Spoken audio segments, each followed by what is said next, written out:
Hi, this is John Clements. Welcome to the UMass Fruit Advisor. Today is September 21st, 2011. We're at the UMass Cold Spring Orchard in Belchertown, and I'm looking at an apple here called Golden Supreme. Now, Golden Supreme's been around a little while. I've been cropping these trees since 2002. This is a super spindle orchard on M9 rootstock. The trees are planted 2 feet apart.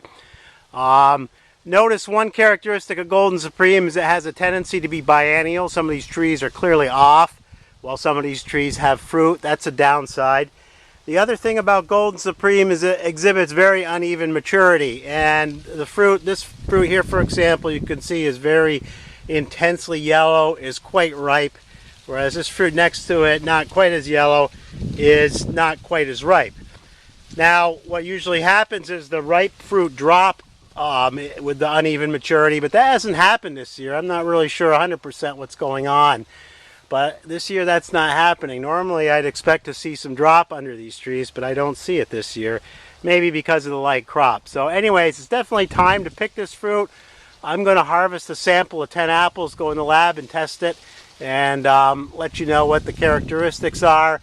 But in the meantime, again, this is kind of classic Golden Supreme. It will get a slight pink blush on it at times. Some of the fruit will get the pink blush on it. Sometimes some of the fruit's far more intensely pink than others, as you can see. It's a very attractive apple, and I know for a fact it eats well, but because of the uneven maturity and biennial habit of Golden Supreme, I don't think it's been widely planted.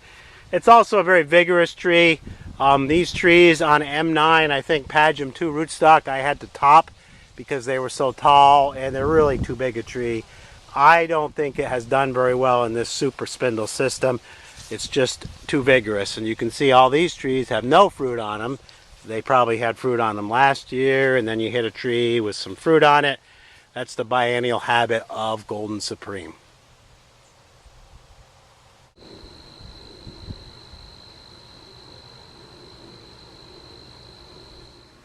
Okay, here's the Golden Supremes after we've gone through the fruit testing procedure and looking at the starch index. As you can see, it ranges from about a 5 with this darker stained apple to an 8. This is what I mean by the uneven maturity. This apple is very ripe and prone to falling off the tree, whereas this apple really isn't ripe. Now, Mac